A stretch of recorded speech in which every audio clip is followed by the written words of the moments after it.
Atenção, esse podcast não é recomendado para pessoas sensíveis, pois pode conter a descrição de violência psicológica, física e sexual. Não diga que você não foi avisado. Continue agora por sua conta e risco. Nobody. I'm nobody. I'm a tramp, a bum, a hobo. Two women very important in your life, and you killed them both. Eu saía como se fosse para caçar alguma coisa.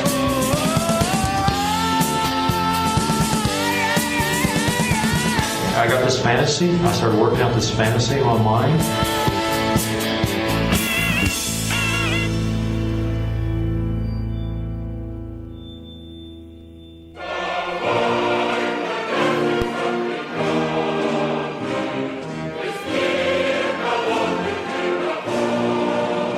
Bom dia, boa tarde, boa noite, seja lá qual for o horário que você estiver ouvindo esse podcast, sejam bem-vindos a mais um episódio no qual eu estou muito empolgada, porque sempre me perguntam qual foi o caso criminal que eu achei mais interessante de pesquisar até hoje, e no meu caso, é esse caso, o Dyatlov Pass, a passagem de Dyatlov. E hoje a gente vai adentrar nesse mundo, dar mais detalhes do que aconteceu, incluindo com as atualizações. Então eu creio que o nosso episódio de hoje vai ser um dos que vai estar mais atualizado, porque tivemos algumas reviravoltas recentes em relação a esse caso. Mas como vocês sabem, eu não tô sozinha. Estou aqui com meu amigo Thiago. Olá, galerinha, como vocês estão? Mais um episódio do nosso Júlio Criminal.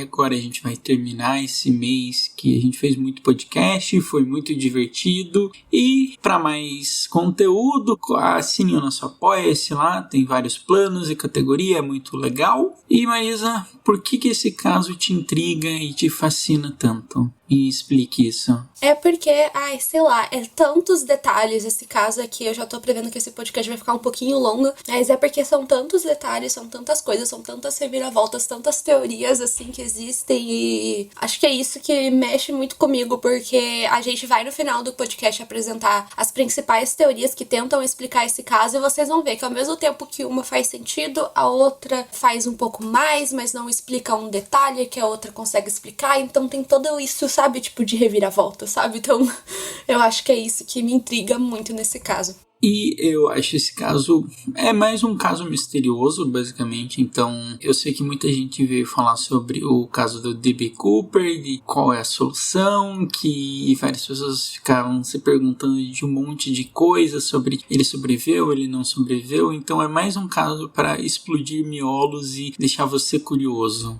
Exatamente, né? Isso que eu ainda acho que pelo menos o do D.B. Cooper tem uma luz, assim, um pouco mais óbvia, sabe? Do que talvez tenha acontecido. Tipo, não existem tantas fragmentações, assim, de teorias possíveis, sabe? Mas, de qualquer forma, vamos começar a falar desse caso. Lembrando, né, que o nosso Júlio Criminal você ainda vai poder, se você quiser, claro, ajudar a gente, né? Vocês podem estar mandando o Pix lá. Já temos várias pessoas que ajudaram a gente. A gente quer agradecer a mais uma pessoa que mandou pra gente, que foi a Júlia Avance Marques. Muito obrigada, de verdade, vai ajudar muita gente. Se você quiser ajudar a gente, você pode mandar o Pix literalmente de qualquer valor, qualquer centavo, qualquer grãozinho, pro e-mail do contato apenas-um-podcast@gmail.com. É tudo junto, contato apenas-um-podcast@gmail.com. É isso, e se você quiser ajudar a gente de outra forma, siga a gente lá no Instagram, siga a gente no Spotify, se puder dar 5 estrelas aí no Apple Store. E é isso, podemos começar o caso de hoje. Bora lá, então.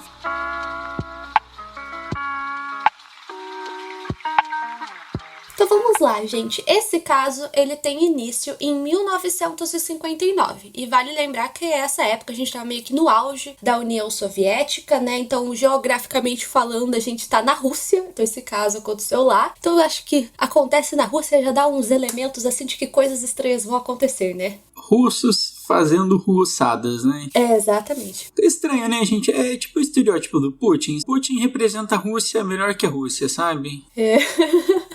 E nesse caso, né, esse caso vai levar em conta um grupo de pessoas, né, 10 estudantes que decidiram fazer uma expedição para as montanhas. Vale lembrar, é muito importante a gente ter isso em mente, que esse grupo de estudantes, né, que estava indo fazer essa expedição, eles tinham experiência com isso, eles já tinham feito outras viagens como essa, eles já tinham experiências com escalagem, alguns deles já tinham até mesmo servido no exército, trabalhava como professor de esqui. Então, por mais que essa escalada que eles estavam querendo fazer, essa viagem fosse considerada um pouco difícil, era algo que eles já estavam meio que acostumados a fazer. Bom, já vou adiantar uma coisa, gente, que como esse caso aconteceu na Rússia, provavelmente a gente vai ter uma dificuldade em pronunciar os nomes, mas eu vou tentar falar pra vocês o nome, pelo menos, das pessoas que estão nesse grupo agora. Nosso russo não tá fluente, né? Mas vamos lá. Não sei, só sei falar vodka, eu acho que ainda tô falando errado. O líder da expedição era o Igor Dyatlov, por isso que esse caso tem o nome de Dyatlov Pass, que seria a passagem de Dyatlov. Ele era o líder da expedição, ele tinha 23 anos. Esse grupo era composto por 8 homens, 2 mulheres, a pessoa mais jovem tinha 20 anos e a pessoa mais velha tinha 37. Então o líder era o Igor. Além disso, a gente tinha vários Yuris, tem muitos Yuris nesse grupo. Tem o Yuri Doroshenko, de 21. Também tem o Yuri que... Thiago, você tá vendo o nome do cara ali? Krivoshenko. Calma aí. Calma aí, eu vou digitar literalmente no Google Tradutor, porque agora eu fiquei curioso. Ficamos curiosos com o nome do cara. É gigantesco. No caso, esse outro Yuri tinha 20 anos também. Temos também a Ludmila, que era uma das moças que também tinha 20 anos. O Alexander, de 24. A Zinaida, de 24 anos também. O Rustin, de 23. O Nikolai, de 23 anos também. E o mais velho deles, que era o Senhor. Eu não sei se é Senhor que pronuncia o nome dele. Quando eu vou contar nas lives, eu acabo chamando ele de Simon acidentalmente, né? Ele era o mais velho do grupo e eu já vou adiantar que esse cara tem uma teoria pra tentar explicar esse caso que envolve só ele. Então, né, era um grupo de 10 pessoas e eu também já vou adiantar que dessas 10 pessoas, só uma delas vai sobreviver. Vocês já vão entender como. Conseguiu a pronúncia do nome do cara, o outro Yuri? Krivonishenko. Yuri Krivonishenko. Yuri Krivonishenko. Deixa eu até ver o outro, qual que você disse que tem dificuldade de... É o Senhor. Simeon Alexeyevich Zolotaryov. Semyon. Então é Semyon, gente, foi mal aí. Basicamente esse grupo era formado a maioria por estudantes ou por graduandos do Instituto Politécnico de Oral. Como eu disse, eles tinham experiência em escalagens, em esqui, expedições na montanha e etc. O objetivo deles era chegar até uma montanha chamada Ortorten, mas eles não conseguiram chegar até o objetivo final deles, né? Porque o incidente que a gente vai listar, que vai acontecer daqui a pouco, aconteceu a 10 quilômetros do objetivo final deles, então eles não conseguiram chegar até lá. Mas agora a gente vai falar um pouco de como que foi a viagem até eles chegarem no local onde vai acontecer esse incidente, seja lá o que for que aconteceu, né? Então, né, o Igor, que era o líder da expedição, pelo que a gente sabe, né, de acordo com o Eugene, que foi o cara que sobreviveu, ele era uma pessoa muito metódica, ele queria fazer a viagem perfeita, ele tinha muita experiência, então ele queria criar a melhor rota possível para que essa expedição acontecesse. A minha questão com a experiência, ele poderia ter experiência, mas pra mim eu vejo que ele não tinha maturidade nesse caso. Porque ele pede ajuda para um amigo dele que era geólogo para montar o cronograma, só que ele não ficou satisfeito com o que esse amigo geólogo disse para ele, então ele decidiu ignorar o que o cara disse e montar a própria rota. E aí começa pra mim o primeiro grande erro. Isso daí é um pouco de narcisismo com, eu não vou dizer amadorismo, mas ele era, como eu posso dizer, imaturo. É um geólogo aqui, ele não sabe de nada, eu sei mais. Então, isso já eu achei um dos primeiros grandes erros que acontece no caso. Assim, ele literalmente ignora o geólogo e quer fazer a própria rota. Bom, né, a gente já começa a viagem assim, ela começa no dia 23 de janeiro de 1959, por volta das 9 horas da noite, quando o grupo, né, decidiu pegar um trem, que era o trem de número 43, até a cidade de Serov. Nesse momento, né, a gente vai ler um pouco dos diários que eles escreviam, porque toda essa viagem foi muito bem documentada, por fotos, por relatórios, telegramas que eles enviavam para as famílias, então eles sempre estavam avisando eles aonde eles estavam, como é que estavam as coisas, tanto que isso vai ser justamente a maneira que a família vai perceber que alguma coisa tinha acontecido, porque os telegramas pararam de chegar, e eles também tinham diários, eles tinham o diário do grupo, que todos eles escreviam, era uma coisa coletiva, e eles também tinham diários individuais. Então o diário que eu vou ler agora pertencia a Ludmila. Vamos lá. 23 de janeiro. É o último dia de preparações e tudo está bastante agitado. A partir das 11 da manhã, eu estava correndo entre as lojas comprando diferentes peças. E fui tolo o suficiente para comprar um cinto de 5 metros de cambraia que custou 200 rulos. Eu estava fazendo as malas com tanta pressa que é claro que acabei me esquecendo do meu suéter. Todos estavam ocupados com alguma coisa e tínhamos tantas coisas para fazer. Pouco antes da nossa partida, aqueles que queriam se despedir vieram ao nosso encontro.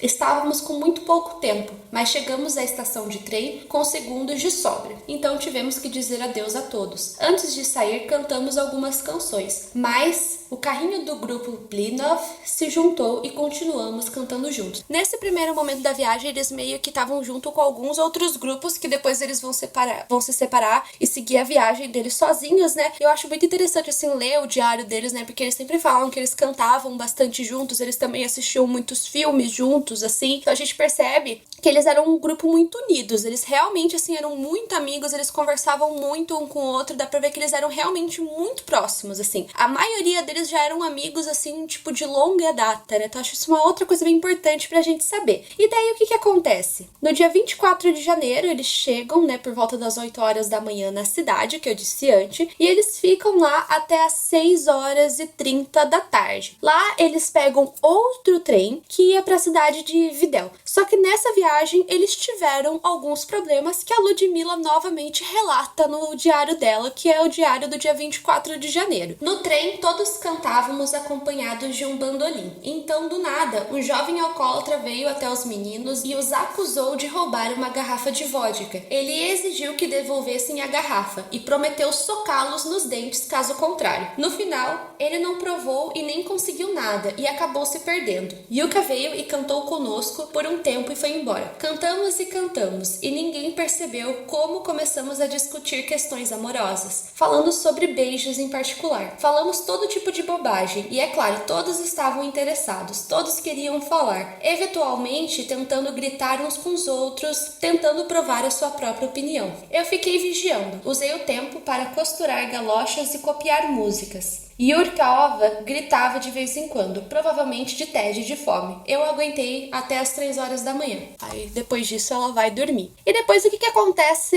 na madrugada do dia 25 de janeiro? Eles chegam até Ividel, que ficava mais ou menos a uns 340 quilômetros ao norte do ponto de partida deles, ou seja, eles estavam longe pra caramba já, né? Sim, eles estavam longe e a gente começa a ver que eles são jovens e um pouco desinibidos, assim, eles começam a conversar, eles bebem, eles se metem em encrenca, então basicamente é um grupo de jovens que tá fazendo uma trilha, tipo, uma coisa super normal pra esse tipo de idade. Exatamente, né? E depois disso, né, eles pegam um ônibus, ainda com aquele grupo de amigos, que era o grupo do Blinov, e às 2 horas da tarde do dia 25, eles chegam em Vishai. Eles ficam lá numa espécie de uma casa de hóspedes e no dia 26 de janeiro de 1959, o grupo do Dyatlov, ele se divide e eles viajam na parte traseira de um caminhão, ou seja, eles pegam carona com um caminhão que estava em péssimas condições. Eles deixam Vishai por volta da 1h10 da tarde e depois disso eles vão até um local que era conhecido como Distrito 41 e eles chegam lá às 4h30 da tarde e é mais ou menos nesse horário que o Eugene, que vai ser o único sobrevivente, começa a ficar doente, né? É justamente por isso que ele acaba sobrevivendo, porque ele começa a ficar doente e por conta disso ele sente a necessidade de voltar para casa mais cedo, né? E é lá no Distrito 41, no dia 26 de janeiro, que eles mandam os últimos telegramas para a família. Olá a todos, hoje, 26, saímos na rota, chegamos bem. De dia 12 e dia 15 de fevereiro eu visitarei Sverdlovsk Sverdlovsky, provavelmente não irei para casa, então deixei Rufa trazer a roupa de cama para nosso quarto para a viagem a Penza. De lá voltarei de 5 a 7 de março. Saudações, Igor.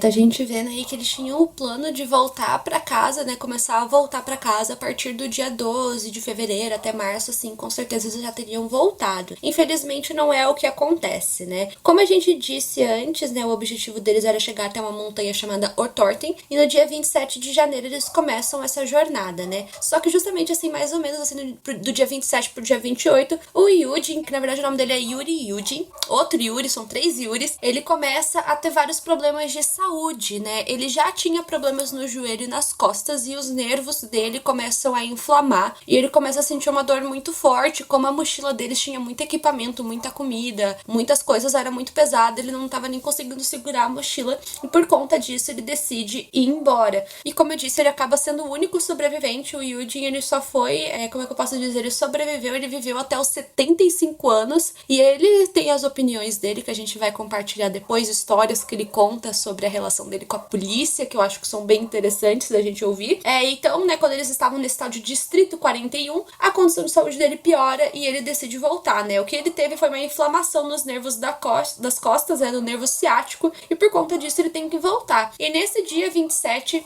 a Zenaida, ela escreve no diário dela o seguinte: 27, hoje é o primeiro dia da nossa jornada. A mochila não é muito grande, mas um tanto pesada. Sim, Yuri Yudin está nos deixando hoje. Seus nervos ciáticos inflamaram novamente e ele está indo embora. Que pena. Eu juro, quando eu li esse diário me deu uma dor assim, que ela fala, que pena, né, que ele tá indo embora. Daí eu fiquei, então, né? Não é bem uma pena.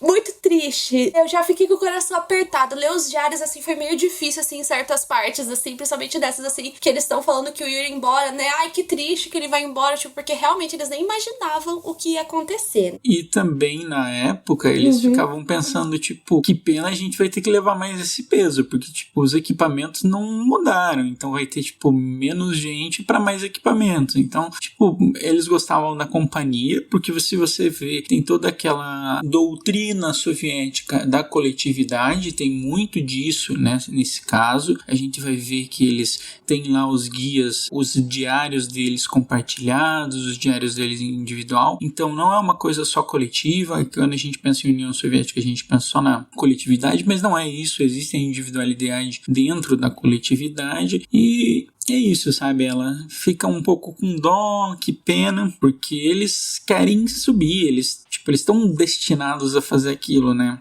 Na cabeça dela. Dá pra ver que eles estavam muito confiantes, né, Marisa, nos diários. Sim, dava pra ver que eles estavam bem empolgados, assim, e por aí vai. Eu trouxe mais um trecho do diário, dessa vez é do Yuri Yudin, antes dele ir embora, porque eu achei interessante, porque ele fala um pouco como que eram esses locais que eles estavam passando. Eu achei interessante a gente trazer, né, porque como é um podcast a gente não pode mostrar foto. Que pena, né, porque são fotos tão interessantes que eles tiraram muitas fotos. E eu peguei esse trecho, assim, só pra vocês imaginarem um pouco como que eram essas localidades que eles estavam passando. 27, passamos a noite na cabana do segundo povoado do norte. Há tanta coisa, muitas casas, armazéns, instalações, veículos, antigos e esquecidos, máquinas e ferramentas. Tudo está abandonado desde 52. Aqui funcionava a expedição geológica. O que poderiam tirar, o resto se exauriu e se atirava. As casas estão todas destruídas. Só existe um fogão e vidros na janela. Então a gente vê o completo abandono. Já era um lugar que estava abandonado fazia tempo, assim. Tem a foto dele nessas casas e tal. E eu acho engraçado porque a parte que ele fala veículos antigos e esquecidos, ele escreveu veículos,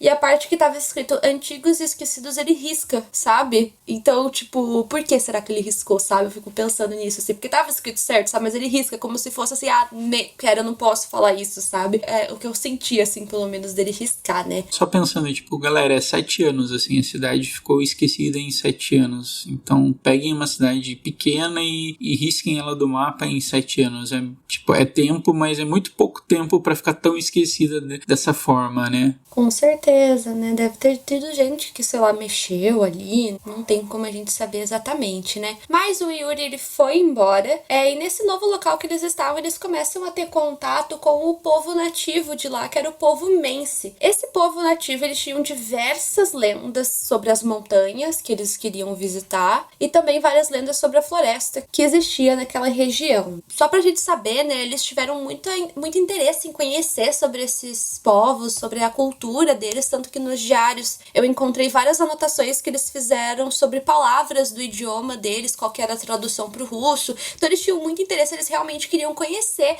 as histórias e por aí vai. E nisso, né, a gente descobre que uma das montanhas, né, que vai ser a montanha onde eles vão montar o acampamento deles, na tradução da linguagem desse povo, significava Montanha dos Mortos. Já aquela outra montanha que eu disse pra vocês, que era o objetivo final deles, a montanha de Ortorten, significava não vá lá. Então eles foram se meter num lugar bem legal, né, Marisa? Sim, porque de acordo com as lendas que existiam, de acordo com a cultura deles, eles acreditavam que aquela floresta e aquelas montanhas tinham vários espíritos que rondavam e eram espíritos que não gostavam de serem incomodados. Em uma das teorias que a gente vai falar e tal, que foi importante, muita gente acredita nela, vou explicar um pouco melhor como é que funcionava essa lenda. Não acho que foi isso, mas eu acho bem interessante e a gente vai ver melhor isso, né? Mas eles explicaram essas lendas sobre os espíritos que rondavam as florestas e por aí vai, né? Mesmo assim, eles continuaram. Nesse começo, assim, deles irem pra montanha, as condições climáticas não estavam muito fáceis, né? Porque inverno russo, né? Preciso explicar mais alguma coisa? Era um local que se sabe que é frio até no verão, só pra vocês terem uma noção. Tipo, é gelado lá, tá sempre nevando. Então as condições climáticas não são as melhores, mas mesmo assim eles mudaram alguns detalhes no cronograma deles e justamente por essa alteração no cronograma que eles acabam montando o acampamento deles na base dessa tal Montanha dos Mortos. Então, no dia 28 de janeiro de 1959, o grupo do Dyatlov parte para o segundo assentamento ao norte, que era meio que o último passo que eles iam fazer na viagem deles. Após o dia 30 de janeiro, eu não consegui encontrar mais nenhuma anotação ou foto tirada por eles, porque acredita-se que o incidente, né, de acordo com o que se sabe, aconteceu no dia 1º de fevereiro, durante a madrugada, né? E, gente, agora a gente vai falar o que aconteceu, como que foram as buscas, e prestem atenção em todos os detalhes. Vamos lá, as buscas, né? Passou os dias, a família, o Yudin, os amigos começaram a se preocupar, porque como eu disse no começo, tudo era muito bem detalhado e de repente sumiu. Eles não voltaram, não mandaram nenhum telegrama, então a família decide ligar para as autoridades e as buscas começam. As primeiras equipes de busca começaram a ser enviadas no dia 20 de fevereiro e só no dia 26, enquanto um avião estava sobrevoando, eles conseguem localizar e encontrar os restos do acampamento. Só que o que acontece? A princípio, dado em consideração toda a experiência que eles tinham, eles não acharam que tinha acontecido o que a gente vai falar para vocês, que tinha acontecido essa tragédia. Eles achavam que o que tinha acontecido era algum empecilho que estava dificultando a volta deles e tal, que talvez eles estivessem precisando de ajuda e não que todos eles tinham morrido, né? Então o que acontece? No dia 27 eles começam a procurar melhor, eles chegam até a barraca, ela estava bem debilitada de certa forma, mas ela ainda estava um pouco em pé, mas a neve tinha caído e o pano estava baixado. Só que dentro da barraca eles encontram a maioria dos objetos. A gente vai ver mais tarde que alguns desses objetos misteriosamente desapareceram. Além disso, havia pegadas que estavam indo em direção à floresta. E aí que a gente já começa, que eu acho muito importante a gente pensar, que pelo menos é isso que eu penso. Imagina o nível de desespero que eles estavam. Porque algumas dessas pegadas estavam com sapatos e outras estavam sem sapato. Imagina pôr o pezinho descalço na neve de noite. Cara, você devia estar num nível de estresse absurdo pra, tipo, nem... Porque, assim, isso eu não deveria nem estar ou não notando ou não ligando, né? Ou era uma adrenalina, né? Exatamente.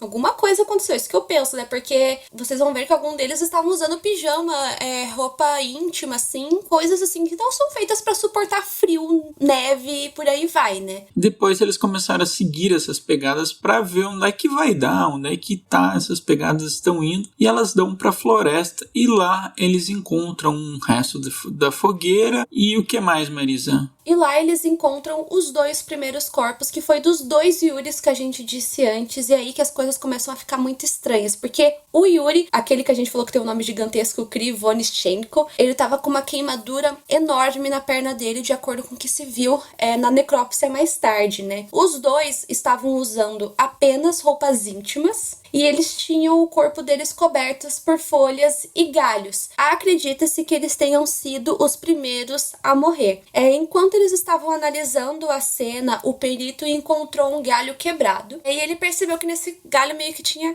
alguma coisa assim que parecia com carne. E ele percebeu depois que a mão dos 2 Yuris estava dilacerada. E então ele observou outra árvore que estava perto e ele viu que havia, esses restos assim, de carne. Então o que aconteceu? Eles estavam tentando subir em cima da árvore e acabou dilacerando a mão deles. Aí tem diversas explicações do porquê que isso aconteceu. Primeiramente, o frio pode ter anestesiado e eles nem perceberam o que estava acontecendo. Pode ser que eles não tenham sentido a dor. Porém, né, muita gente pergunta o que eles estavam tentando fazer subindo em cima da árvore. Algumas pessoas acham que eles estavam tentando pegar galhos para pôr na fogueira. Outras pessoas acham que talvez estivessem tentando subir em cima da árvore para ter uma visão da barraca. E outras acreditam que talvez eles estivessem tentando se esconder de alguma coisa. Não tem como a gente saber. O que você acha, Thiago? Cara, essa situação é muito estranha, porque assim, você pega 2 caras que são experientes, eles estão no meio do nada, com uma fogueira e com a mão dilacerada e tentando subir pra pegar uma árvore. Então, assim, esse caso pra mim não faz muito sentido.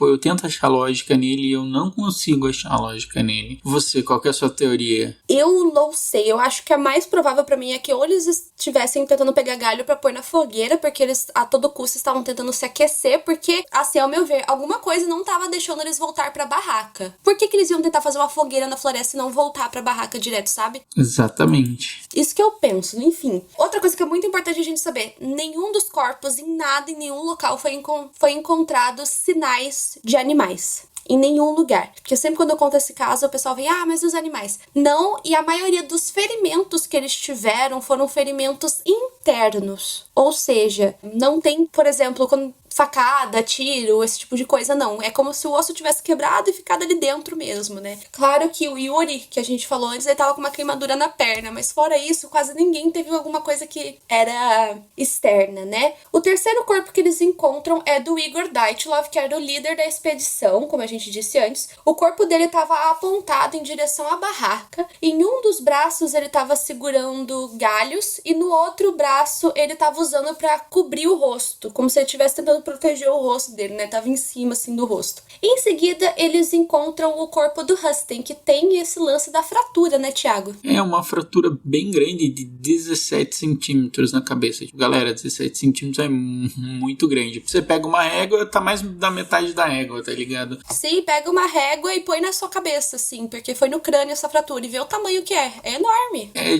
absurdo, assim. Cara, aí já começa a se formar uma coisa meio macabra, né? Porque, você pega 2 caras estão literalmente seminus num frio desgramado, o outro tá com algumas escoriações no braço que ele tenta proteger o corpo, o outro tá com uma fratura de 17 centímetros cravada no crânio, e aí, sabe, o desespero só começa a tomar conta, né, Marisa? E outra coisa que eu acho muito doida é que eu penso, né, é um crânio, né, é um osso duro pra caramba, né, imagina o impacto que tem que ser pra fazer uma fratura de 17 centímetros, sabe? É isso que eu penso. Depois disso, eles encontram o corpo da Zinaida, que era a pessoa que estava mais próxima da barraca, e ao contrário da maioria dos outros, ela estava super bem agasalhada, mas apesar disso, que eu consegui achar que ela estava com diversos hematomas espalhados pelo corpo, né? Fora os ossos quebrados e tal, todos eles tinham muitos ossos que estavam quebrados por dentro. Pelo que eu consegui achar, o rosto e as mãos dela estavam bem roxos, assim. Pode ser do frio também, né? Mas estava bem roxo. Essa foi a única coisa, assim, que eu achei que estava meio diferente dela se comparado com os demais. Mas aí que entra outra parte que eu acho intrigante, porque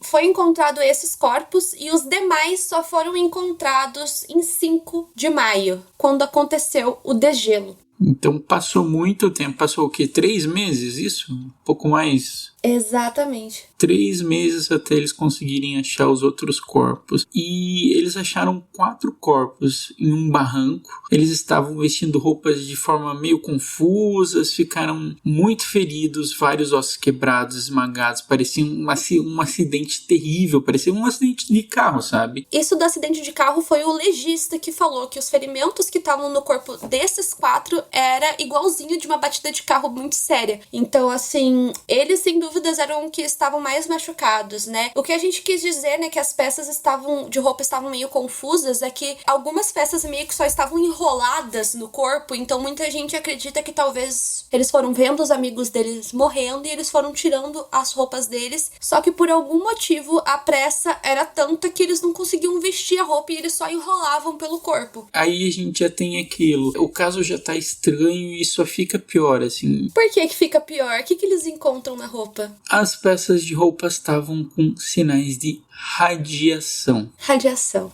Pois é.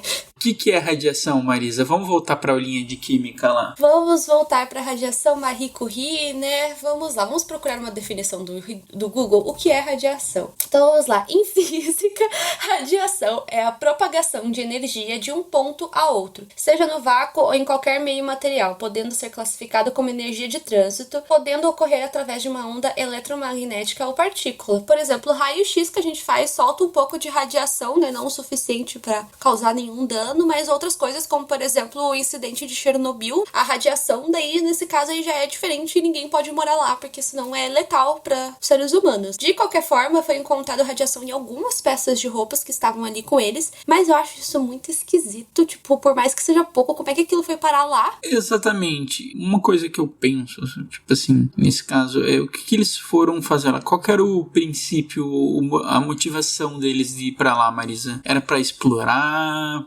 Qual que era a motivação primária deles? Eles não foram lá fazer camping.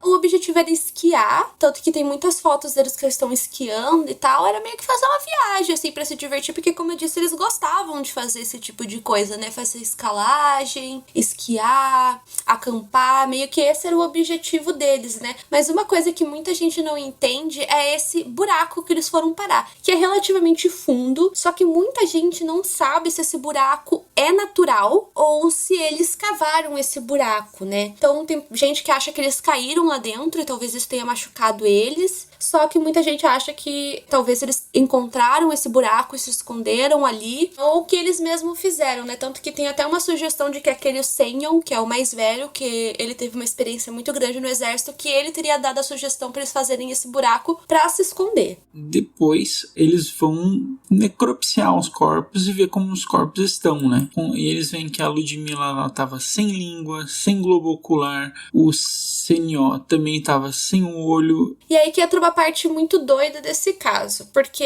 eu vou adiantar isso, né? Porque eu já vi 1 milhão de coisas sobre esse caso, né? A Ludmilla, ela tava sem o globo ocular e eu sempre ouvi que ela era a única pessoa que tava sem o olho. Porém, durante as minhas pesquisas, eu descobri que o Senyon também tava sem o olho. Que a gente tem um site que chama Diet Love Pass, que assim, literalmente, tem tudo desse caso, e lá a gente tem acesso em modelos 3D, onde que estavam os machucados e tal, e ele explica detalhadamente. E nesse site eles apontam que o Senyon também estava sem o olho. Então, tipo assim, como que isso aconteceu? Esse é aquele caso, não existem respostas, só existem indagações, né, Marisa? Só existe conspiração, aquelas.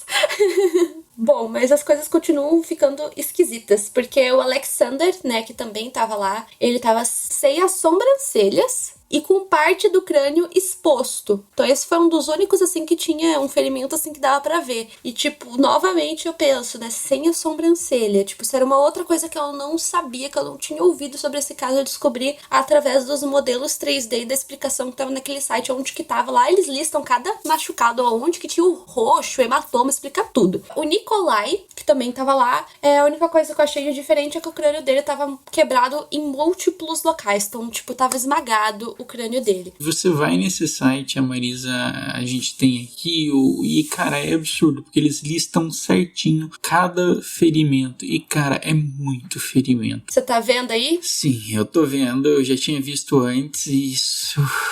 Caramba, hein? É muito ferimento. Meu Deus do céu.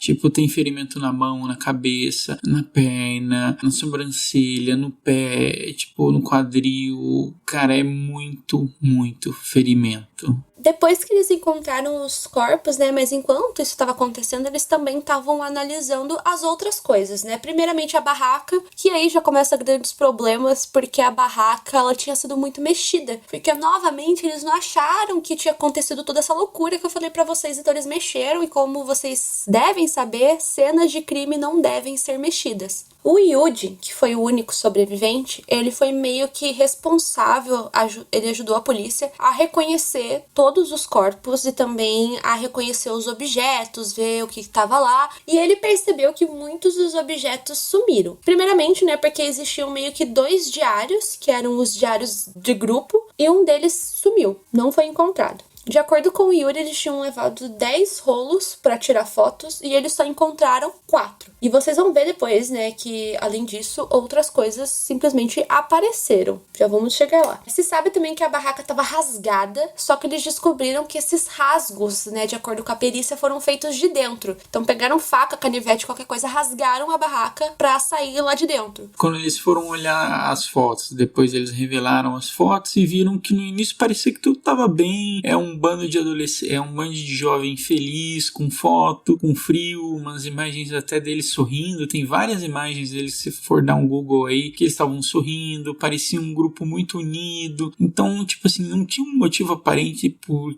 esse tipo de atrocidade estar acontecendo, né? E pelos diários que aconteceu à noite, algo assustou eles fugiram e não confiavam em voltar para as barracas. E a gente meio que não sabe o que é isso, né, Marisa? Qual que é o motivo deles saírem tão depressa da barraca, não? Não se sabe o que aconteceu, assim, vocês vão ver que, tipo, as teorias literalmente são muito diversas, assim, tem teorias novas e tal, mas, tipo, mesmo assim, tipo, eu acho tudo muito esquisito, né? Mas, de qualquer forma, o caso foi fechado no dia 28 de maio de 1959 e, na época, a polícia colocou a culpa na mãe natureza e falou que todos eles morreram de hipotermia. E o que é hipotermia? Então, hipotermia é quando o seu corpo ele tem uma temperatura natural, ele roda naturalmente entre os 35 e 38 graus. Normalmente ele vai rodar bem nessa faixa e você não vai ter nenhum problema. Só que você tem a febre, que é quando seu corpo fica super aquecido, e a hipotermia é quando o seu corpo abaixa muito de temperatura e você começa a ficar muito tempo no frio e você não consegue se esquentar, e isso inclui alguns problemas. Você sente muito frio, a sua pele começa a rachar por causa disso, você começa a sentir tontura, tem até questões de alucinação com a hipotermia, né, Marisa? Tem também, assim, casos, assim, bem loucos, assim, mas mesmo assim, né, na minha cabeça, hipotermia, assim, sozinha não faz muito sentido, sabe? Pode ser que realmente tenha rolado hipotermia porque eles ficaram muito tempo expostos no frio, só que isso não explica diversas outras coisas, tipo radiação, não explica tantos fraturas, né, porque eles falaram que as fraturas foram agravadas pela hipotermia, mas, tipo, na minha cabeça não entra isso, sabe, a hipotermia sozinha, sabe? Sim, por si só ela não causa tantas lesões e etc. E também meio que, tipo, a gente é muito difícil porque esse caso, dentre alguns que a gente vai ver, tipo, da União Soviética, ele é bem documentado. Tem alguns que ficam meio que só no disse que me disse, mas esse é bem documentado e ainda assim a polícia meio que só quer acabar o caso, só quer tirar o band-aid de lá, sabe? Só que tirar todo o mistério que está envolvendo. Então a passagem ela foi fechada pelos militares, foi proibida a entrada de outras pessoas por diversos anos. Durante o funeral, vários familiares disseram que a pele deles estava meio alaranjada. E além disso, de acordo com as pessoas, tipo, não foi uma pessoa que falou isso, mas durante o funeral eles também falaram que o cabelo deles estava um pouco acinzentado. Então aí já temos coisas, será que isso foi pela radiação? Qual será a causa? Qual o lance, né? E foi criada uma fundação que preservava a memória deles, fundada pelo sobrevivente, pelo Yuri, que ficou mal, que estava com problema no ciático e acabou voltando, que ele estava com aquelas inflamações, ele acabou voltando e ele criou essa fundação para preservar a memória dos amigos dele. Exatamente, lá você consegue ver as fotos, algumas das coisas assim que sobrou. E o Yuri particularmente nunca aceitou esse lance de hipotermia. Tem uma teoria que ele acredita, eu vou falar depois, vou avisar quando a gente chegar nela, mas agora a gente vai entrar nas teorias. Eu organizei elas assim de uma forma assim da menos provável, no meu ponto de vista, para que fazem talvez um pouquinho mais de sentido, e depois também eu vou colocar a nova teoria de acordo com o governo russo, beleza? Então a primeira teoria que pra mim faz zero sentido é de que aquele povo indígena, o povo Mensa, teria matado todos eles. De acordo com essa teoria, o grupo do Dyatlov teria irritado eles pediram pra que eles saíssem de lá, eles se recusaram, então eles mataram todos eles. Só que isso não faz o mínimo de sentido, porque os ferimentos, na maioria das vezes, vão ser externos, certo? E se eles tivessem morrido por asfixia, por exemplo, teria constado isso durante a necrópsia. E além disso, uma coisa que a gente tem que saber sobre esse povo indígena é que lá não havia registros de violência há mais de 30 anos. O registro de violência que houve foi esse caso, e antes disso não aconteceu nada. E além disso, eles sempre, desde o começo, né, o povo Mense sempre ajudou a polícia, né, porque era uma região um pouco conhecida por eles e tal, então eles ajudaram a localizar os corpos, a entrar na floresta, então eles sempre se mostraram muito proativos em ajudar. E, de acordo com o que a gente mesmo vê nos diários, né, eles tinham curiosidade em conhecer sobre o povo Mense, então dá pra ver que tinha uma relação amigável entre eles. Eles queriam entender o povo Mense, não era uma coisa de explorador, eles realmente estavam lá querendo entender a cultura, querendo entender o que eles estavam fazendo, qual era a dificuldade. Então eu também não acredito muito nisso, porque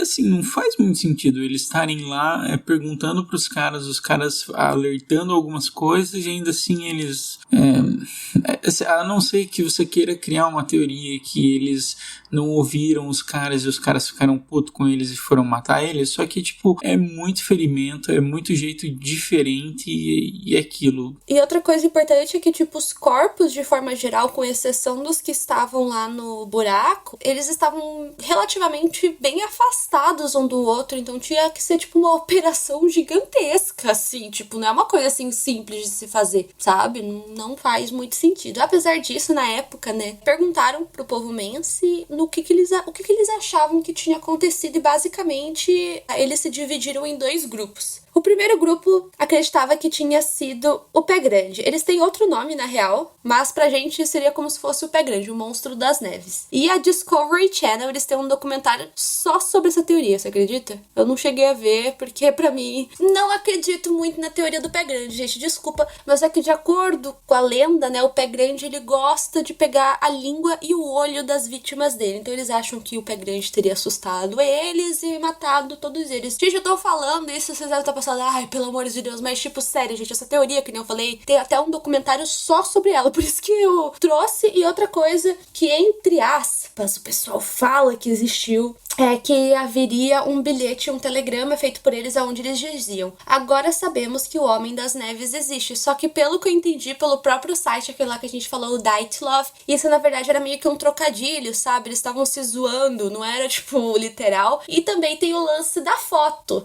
porque tem uma foto que foi tirada que dizem que era o Pé Grande. Você chegou a ver a foto, Thiago? Não, deixa eu até ver. Na minha opinião, que a gente até zoa na live, a gente zoa essa foto, por quê? Porque na minha opinião, só se for um Pé Grande filhote. Porque é muito, dá pra ver que pra mim, que é uma pessoa, só que a câmera não focou. Pera aí que eu vou pôr aqui no arquivo. E esse Pé Grande tá meio fora de forma, hein? Tá precisando dar uma...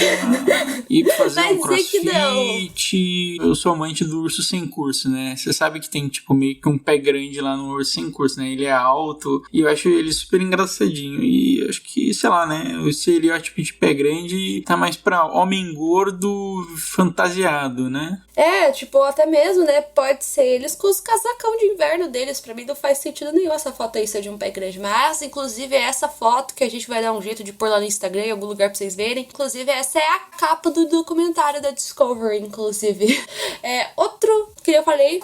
Metade tribo pensou dessa forma e a outra metade culpou as forças da natureza, que seriam os espíritos que rondavam a floresta, porque de acordo com a lenda deles, havia lá uma maldição. E eu acho isso extremamente curioso, porque de acordo com a lenda, 9 guerreiros do povo Mensa, uma vez eles foram caçar nessa floresta e todos eles foram mortos, a princípio, de acordo com a lenda deles, com a cultura deles, pelos espíritos da floresta que não gostam de ser incomodados. O grupo do Dyatlov era também de 9 pessoas. Em 1960, um avião caiu nessa região e 9 pessoas morreram, que eram as 9 pessoas que estavam nesse avião. E uma curiosidade é que hoje em dia esse local, ele é aberto, tipo, você pode escalar se você quiser lá, só que é recomendado que você não vá lá em grupos de 9 pessoas. Isso é uma coisa que se diz, tipo, você pode ir lá, mas em 9 pessoas não. Tipo, até hoje se fala isso. Então, pra você ver como a mítica dessa história ficou bem grande na região, né? Como isso ficou quase como uma mítica popular, né? Exatamente. É muito esquisito isso, né? E claro, né? Que tinha que ter uma teoria de alienígenas, né, gente? Você achou que não ia ter? Você realmente achou que você ouvir esse podcast não ia ter uma teoria de alienígena? Se você achou, sinto muito, você achou errado. Achou errado, otário? Também existe essa teoria dos aliens, claro, né? Tem radiação, mortes de formas muito estranhas. Obviamente ia ter teoria de alienígena. Vocês acharam que não? Acredita-se que algum ataque alien teria acontecido e que isso explicaria tudo o que aconteceu, a radiação, porque a pele dele estava com uma cor esquisita, porque que estava sem olho, sem língua, de acordo com quem acredita dessa teoria, os aliens poderiam ter tentado fazer alguma coisa. E uma coisa curiosa é que não muito próximo dali, na real, mas na região, vamos dizer assim, tinha um outro grupo que também estava acampando, e de acordo com eles, eles viram luzes esquisitas no céu aquela noite. E uma coisa que é curiosa é a última foto que foi tirada por eles, porque se sabe que essa foto foi tirada mais ou menos no horário que o incidente aconteceu, e essa foto também se sabe que é uma foto do céu. E a gente vê, sei lá, tipo uma luz no céu, só que não dá pra ver nada na foto, na real, assim, não dá pra saber o que é. Só que eu penso, assim, né, não que eu acredite nessa teoria, tá, gente, mas eu penso que, tipo, eles estavam, tipo, no meio do nada. Tipo, por que tem uma luz no céu? É aquilo. O Thiago até respira fundo, assim. Porque, tipo, realmente, cara, chega uma hora que, tipo, lógica não faz mais sentido. O lance é conspirar. Não, tô brincando, tá, gente? Assim, vamos ser sinceros, a gente é um ponto no universo. Você acha que não existe mais ninguém? Não vai existir ninguém, sei lá, igual nós, com 2 braços, 2 pernas, uma cabeça. Mas, cara, que vai existir outra coisa, vai existir. E, sei lá, e pode não ser aqueles ETs que passam no History, porque isso daí parece que a gente veio aqui fazer propaganda pro History e tal, os alienígenas do passado, mas não é bem assim, né, galera? Mas se o History quiser patrocinar nós aceitamos. Se quiser chamar a gente pra fazer um programa lá, alienígenas do passado, estamos indo. Queremos patrocínios. Exatamente. Caso você queira patrocinar a gente, contato apenas um podcast@gmail.com.br. E essa teoria, o que mais ou menos essa teoria explica, Marisa? Sei lá, gente, é até difícil de pensar. E olha que eu acredito muito em aliens. Eu sou bem, assim, louca de aliens, na real. Mas eu fico pensando, tipo, pra mim não faz muito sentido também. Porque teria acontecido deles verem coisas no céu. E, sei lá, aconteceu um ataque, uma abdução. Como é que... tipo, é mais ou menos falar, aconteceu. Mas eles também não buscam muito tentar dizer como, sabe? E, exatamente, outra coisa que eu acho bizarro pode ser uma sujeira na lente. Tipo, pode terem tirado, fez uma coisa, um efeito maluco... E aí você já tenta achar a prova. É muito louco porque, tipo, é uma linha muito tênue, né? Entre conspiração e uma coisa aleatória que aconteceu e você já tá super imaginando as coisas.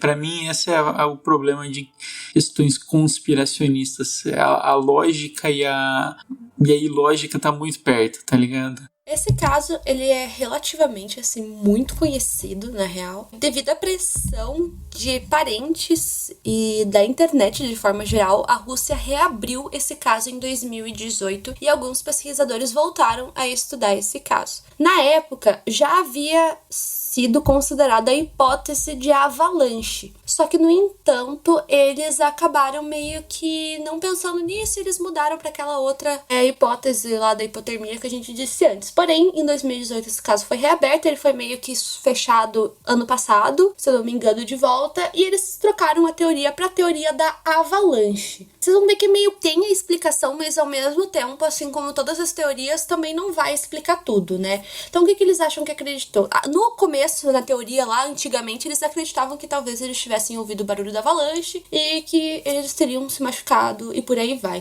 Só que muita gente acha meio esquisito as fotos do antes e depois da barraca, porque a gente vê que tem uma neve em cima, só que... Ai, que frase horrível que eu vou dizer agora, mas o pau da barraca ainda estava em pé. Então, por isso que na época o pessoal achou que não tinha acontecido nada, né? Porque o pau da barraca tava em pé. Se fosse uma avalanche, teria levado tudo embora, né? E tava as marcas das pegadas e os objetos estavam todos dentro da barraca, então eles acharam que não... Eles acabaram na época descartando a possibilidade de avalanche. E também não tinha muito sentido, né? Porque realmente você vai ver, você pega a imagem da barraca, é basicamente assim, tem um pouco de neve em cima da barraca, a barraca tá meio que caindo, pendendo pra um lado, mas tá lá, sabe? Então, tipo, pra ser uma avalanche, levar corpo, não ia aparecer nada, sabe? Eles iam ter que demorar muito mais pra achar os corpos do que... E sei lá, por que a avalanche levou metade da galera e não levou outra metade? Sei lá, também não faz muito sentido.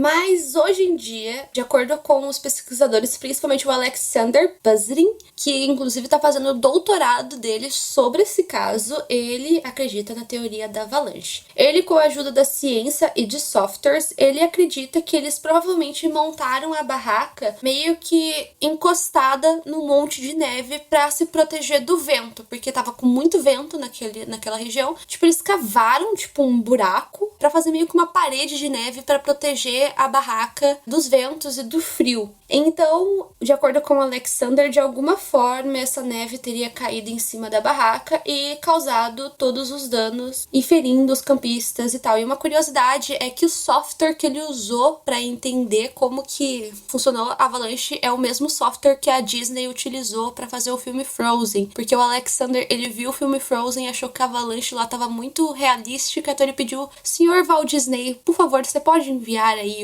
esse software aí? Achei bacana. O Let It Go aí, envia aí o Let It Go pra eu ver como é que fica e tal. Achei muito louco. Crossovers, né? Adoro esses crossovers, que a última coisa que eu ia imaginar é que Frozen tinha alguma coisa a ver com esse caso. E ainda, de acordo com a teoria, né, a radiação teria vindo das velas que eles usavam pra iluminar a tenda durante a noite. Pelo menos foi isso que eu entendi da teoria, né? Você, Thiago, eu acho que em geografia vocês estudam sobre montanhas. O que você acha? Assim, eu te mandei o vídeo da explicação. Basicamente isso, de acordo também com o Alexander, mesmo que uma quantidade de neve relativamente pequena tivesse caído, seria o suficiente para causar machucados. O software também mostra mais ou menos como que seria essa pressão, porque de acordo com o Alexander, como eles estavam deitados, isso agravaria os machucados. Vamos lá então para a parte geográfica. Inclusive, National Geographic, patrocina nós aí também. Essa semana, inclusive, uma geógrafa da UFC veio e curtiu o podcast. Realmente eu gosto muito. Um abraço para meus amigos geógrafos do UFC, Universidade maravilhosa. Bom, na geografia a gente acaba não estudando muito movimentos de gelo. Eu até cheguei a estudar na faculdade alguns movimentos de gelo, porque é uma questão geológica, geomorfológica,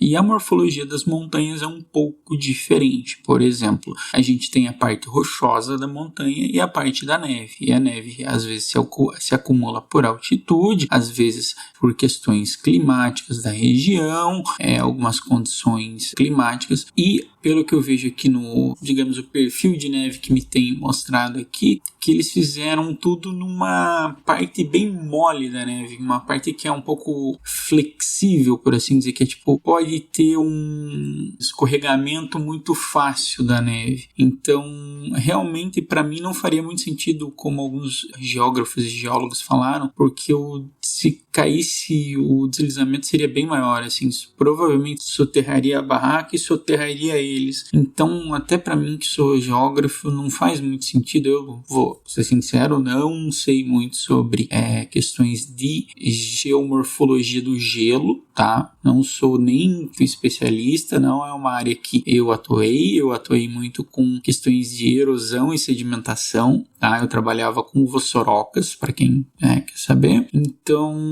para mim não faz muito sentido também, porque tudo bem, eles estavam numa parte mais maleável do gelo, mas ainda assim, se é tão maleável, deveria vir numa velocidade maior, assim. Então também não faz muito sentido para mim essa explicação. Não, é o que eu falei, pode até ser que tenha acontecido uma microavalanche, não sei, mas eu acho que ao mesmo tempo não foi só isso, sabe? Eu não sei, não tem nem como saber se essa avalanche, se ela aconteceu, ela foi natural ou se foi alguma coisa que causou ela, sabe? E é muito estranho, porque a gente tem muitos elementos. E digamos assim, se o caso fossem todas as pessoas estão na cova e etc., eu vou dizer que até poderia acreditar, mas tem duas pessoas que estão numa barraca, outro que tem vários traumas e outras pessoas que estão num desfiladeiro e estão com um monte de coisas que não são consistentes. Porque se você vai numa avalanche, por mais forte que ela seja, ela não vai fazer danos internos em você. E tinha muitos danos internos, né, Marisa? A maioria, na verdade. E sei lá, sabe? Teria que ser uma força muito grande. E a gente tem que pensar que não temos muito registro sobre isso, sabe? Se a gente tivesse registros da montanha, como foi o dia a dia da montanha, se teve algum deslizamento, a gente poderia chegar e inferir alguma coisa. Mas aí a gente tá meio que tateando no escuro. Essa teoria, ela tem meio que uns contra-argumentos, né, que a gente vai trazer, né, só pra... Eu acho que talvez vocês estejam pensando, pô, mas tá faltando certas explicações, mas realmente essa teoria não busca explicar tudo, né? Vamos ver se quando sair o doutorado do cara ele vai trazer mais hipóteses, né? Mas de acordo com alguns outros geógrafos, teóricos, físicos, eles mesmos levantam esses contra-argumentos, né? Primeiramente porque, de acordo com eles,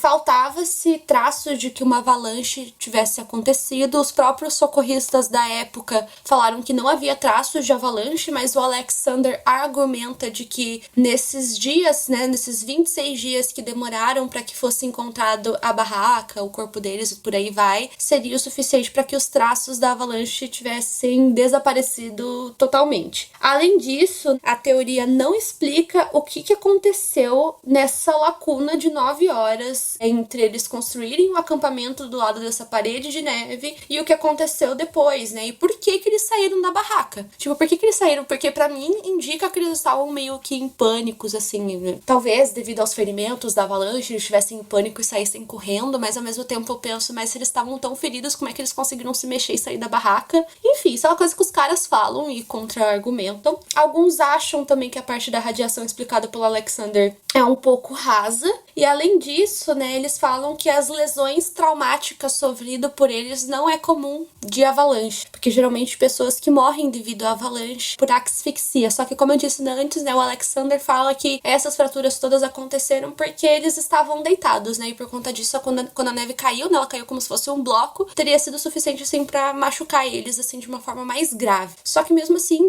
outra coisa que eles argumentam é por que um dos Yuris estava com a perna queimada, por que a Ludmilla estava sem olho, enfim, diversas outras coisas, né? Que nem eu falei, a gente vai ter que esperar esse doutorado sair, o doutorado mais esperado do século. E, né, esse foi o que ele conseguiu, o que ele apontou até agora, e como eu disse, a versão oficial do governo hoje em dia é a avalanche. Aí a gente entra nas duas últimas teorias que, na minha opinião, elas falam tão bem sozinhas quanto juntas, mas aí eu talvez eu esteja sendo meio conspiracionista, mas é porque, sei lá, a gente tava numa live em que eu tava contando esse caso e a gente meio que fez isso, mas faz um pouco sentido juntas, né? Eu vou começar com a outra, que é a teoria da espionagem, né? A gente tava em União Soviética, então a gente sabe que havia muita espionagem no mundo inteiro, Guerra Fria, todo mundo queria saber, Estados Unidos queria saber o que tava acontecendo, a Rússia queria saber o que tava acontecendo, e por aí vai. E existia a KGB, que era a agência secreta lá da Rússia. Basicamente, de acordo com o que eles acham, talvez um deles, especificamente, que é o Semyon, ou todos eles fossem espiões, mas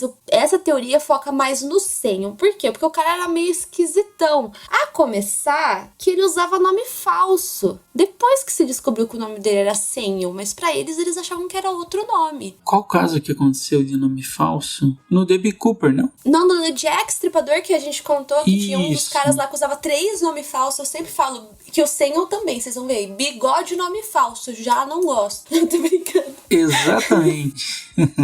E outra coisa é que ele era uma pessoa meio que nova no grupo, no sentido de fazia pouco tempo que ele tava andando com os caras, né? Ele era o cara mais velho, ele tinha 37 anos, ele era solteiro, ele trabalhava como professor de esqui. Só que uma parte bizarra, além do nome falso, é que, tipo, ele, como eu disse, acho que eu já falei, né? Ele tinha uma experiência no exército, mas quando eu digo que ele tinha uma experiência no exército, é que literalmente ele foi enviado pra um pelotão que só 3% voltou vivo. E ele fez parte do 3% que voltou vivo. Exatamente, então, tipo... O Thiago, ele ficou até no silêncio. Ele ficou no silêncio processando a informação.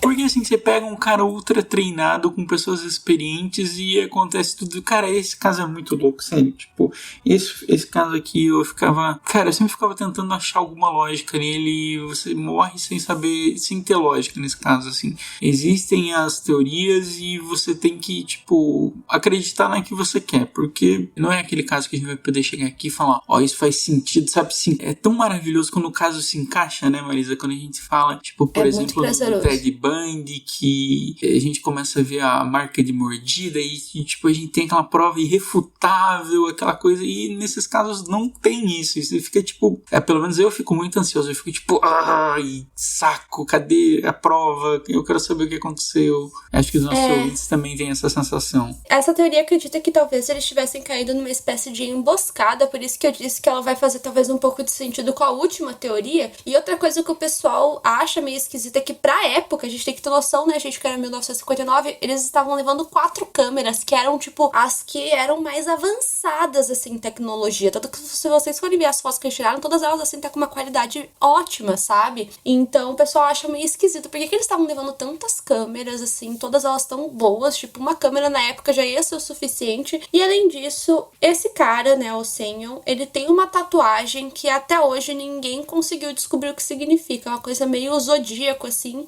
Já tentaram traduzir pra todas as línguas possíveis e ninguém conseguiu, que literalmente a tatuagem dele é DAERMMUAZUAYA. Ninguém conseguiu descobrir o que isso significa, porque que esse cara tava com essa tatuagem. Tem gente que acha que talvez fosse um código de identificação que a gente, que é meros mortais, a gente não sabe o que significa. Mas a gente entra, através dessa teoria, na última, que é a teoria dos militares, porque tem que ter essa conspiração, gente, era a União Soviética e tudo mais. Por que existe essa teoria que, inclusive, como eu disse no começo, é a teoria que o Yudin acredita. Tava acontecendo União Soviética e se sabe que naquela região os militares usavam para testar armas, como mísseis, armas químicas, armas biológicas, aviões que jogavam venenos. Eles usavam aquela área de vez em quando para testar algumas dessas armas. Então essa teoria acredita que não se sabe a natureza de qual arma que eles estavam testando aquela noite, mas que alguma coisa foi testada, alguma coisa aconteceu. Por causa disso, teria acontecido tudo isso. E como eu disse, a gente não tem muita noção também, essa teoria também não explica direito qual seria essa arma que foi testada. Por isso que até eu pensei, né, que talvez essa microavalanche que aconteceu, não sendo meio conspiracionista, não tenha sido uma coisa natural, sabe? E além disso, né, a última foto que foi tirada por eles é uma coisa assim que claramente tá no céu, tem essas luzes, então sei lá. Muitos objetos sumiram, e além disso, na época, 2 objetos que não pertenciam a ninguém, de acordo com o Yuri, apareceram.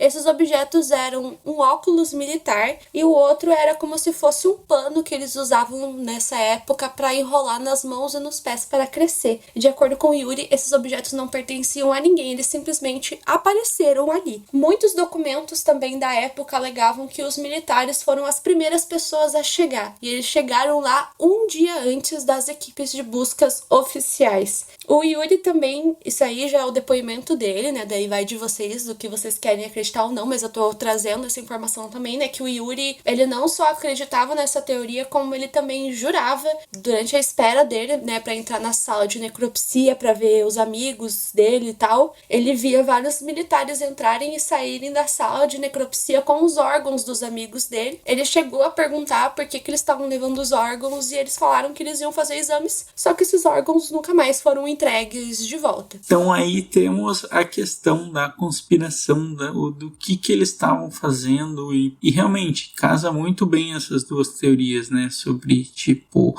ter um espião e uma pessoa que sobreviveu e a polícia mexendo nisso tudo. Eu não sei, Marisa, esse caso pra mim é muito louco, sabe? E de acordo com essa teoria, dependendo de qual foi a arma que foi testada, ela poderia ter causado radiação. As pessoas acham que provavelmente, na verdade, se sabe que aquelas 4 pessoas que estavam lá no barranco foram as últimas pessoas a morrer. Então tem gente até mesmo que acredita que os militares chegaram a encontrar eles, talvez ainda com vida, só que eles fizeram meio que uma queima de arquivo e talvez tenha rolado uma tortura, por isso que alguns deles estavam sem a sobrancelha, um deles estava sem o olho, sabe? Alguma coisa assim. Sinceramente, assim, supondo que se isso realmente aconteceu, se essa realmente é a teoria que prova, eu não duvido que isso teria acontecido, tendo em vista casos que eu já vi, assim, que envolve essa coisa, assim, de militar e realmente acontece, geralmente, tortura, né? Então, tipo assim, pensando assim, se fosse realmente essa. Mas, realmente, gente, esse é o caso, basicamente, e como a gente disse, infelizmente a gente não vai poder dar uma resposta certa pra vocês. Vai de vocês aí, qual teoria vocês acreditaram, inclusive contem pra gente, ou contem pra gente se vocês também pensaram em outra coisa enquanto vocês estavam ouvindo, ou talvez tenham sido todas essas teorias ao mesmo tempo e tenha rolado uma batalha, não tô brincando. Não tem como a gente saber, infelizmente, e eu acho que a gente pode ir pros momentos de 5 centavos, né? Vamos lá, Marisa. Momento 5 centavos! 5 centavos! Então, Thiago, esse foi o caso que eu escolhi pra falar, né, já que vai acontecer meu aniversário aí, né, então, o que você acha, né, já percebi que você tá um pouco triste, bolado, né, porque a gente não vai saber o que aconteceu, mas o que você acha de uma forma geral, assim, se você acha que de repente uma dessas teorias é um pouco mais provável, o que você acha? Eu vou literalmente citar o poeta Eu Sei Que Nada Sei, porque esse caso é bizarro num nível que, tipo, você não consegue tirar conclusões, só é uma coisa muito estranha, tipo, realmente uma coisa que me chama muita atenção é eles terem muitas fotografias, sabe? E tipo, gente, vai lá, dá um Google em Dyatlov Pass, no Igor Dyatlov, e vocês vão ver que, tipo, ele tem uma imagem que é ele, e, tipo, a barba dele tá congelada, ele tá com, tipo, um gorro, e você vê que essa qualidade da imagem é muito boa. Eu fico pensando pra época, se pra agora eu já acho essa imagem boa, surpreendentemente boa, e imagina pra época, sabe? Começo dos anos 60.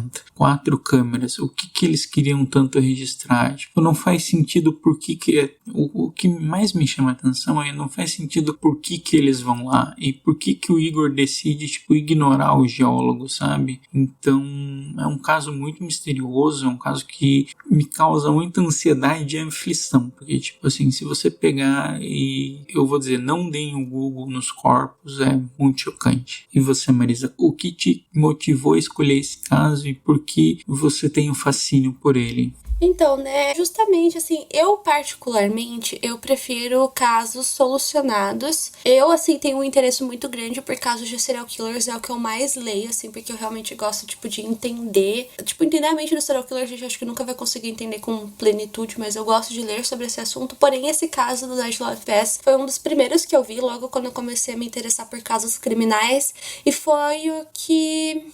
sei lá, eu fico pensando, acho que justamente por ele não ter fim, por ele ter tantos detalhes, eu não sei nem dizer assim o porquê, mas com certeza, sabe? Mas é o que por algum motivo me chama a minha atenção, assim. Eu até consigo entender, tipo, por que eles foram fazer a viagem e tal, mas eu não entendo muitas coisas, assim, como que eles se afastaram, por que eles saíram da barraca, por que eles estavam tão desesperados, assim, porque pra mim me passa a sensação de que por algum motivo eles não podiam voltar, sabe? Me passa a sensação de que por algum motivo eles não podiam voltar pra barraca e que alguma coisa teria assustado eles. E quando eu falo que alguma coisa assustou eles, eu não necessariamente eu tô falando assim de uma coisa sobrenatural, sabe? Eu só tô falando de que tenha acontecido alguma coisa assim que, como eu disse antes, não tava dando pra eles voltarem, assim. E eu imagino, né, porque é bem claro, assim, conforme você vai lendo, que eles foram morrendo, tipo, um a um. E eu imagino o desespero deles, assim, de verem verem os amigos deles, assim, morrendo um a um, né? Porque, como eu disse, nos diários fica muito claro que eles eram, tipo, extremamente amigos, assim, todos eles, assim. Então, eu imagino quão difícil deve ter sido para as famílias, né, porque eles não estavam esperando que tudo isso teria acontecido, e pro Yuri, né, imagina o trauma que deve ter ficado para ele, né, pensado, né, tipo, nossa, e se eu não tivesse ido embora, né, tipo, acho que o cara deve ter ficado com isso pro resto da vida na cabeça dele, né. E aí aquilo, né, eles eram meus amigos, e acho que é isso, esse caso é meio, a gente terminou com uma toada meio pra baixo, mas é que é realmente um caso difícil, um caso estranho, um caso, assim, por mais que a gente tenha tentado espremer o máximo de teorias, é um caso que a gente não tem a gente tem poucas informações sobre, e as investigações muito menos, sabe? Tipo, ou você acredita no que o governo está dizendo, ou você tenta achar teorias, e diferente do caso do Jack, provavelmente foi um dos casos que não foi se permitido pesquisar, né, Marisa? Agora que voltou à tona. Como eu disse, voltou à tona muito por pressão, assim, das pessoas e de familiares, porque realmente, assim, ninguém nunca muito aceitou aquela teoria da hipotermia, né, aquela teoria inicial. É realmente difícil, assim, eu acho que provavelmente, assim, acho que só quem tava lá vai saber o que aconteceu, infelizmente, assim. Esse caso estourou miolos. Deixa lá seus comentários, fala com a gente, entra na rede social, fala com a gente, manda e-mail. E o que vocês sentiram sobre esse caso? Diz aí pra gente nas redes sociais. E é isso aí, né? Da agora a gente vai voltar depois. Fiquem atentos também ao nosso Instagram, porque o próximo episódio vai ser uma votação popular. Então fiquem atentos lá. Exatamente. E por hoje é só, pessoal.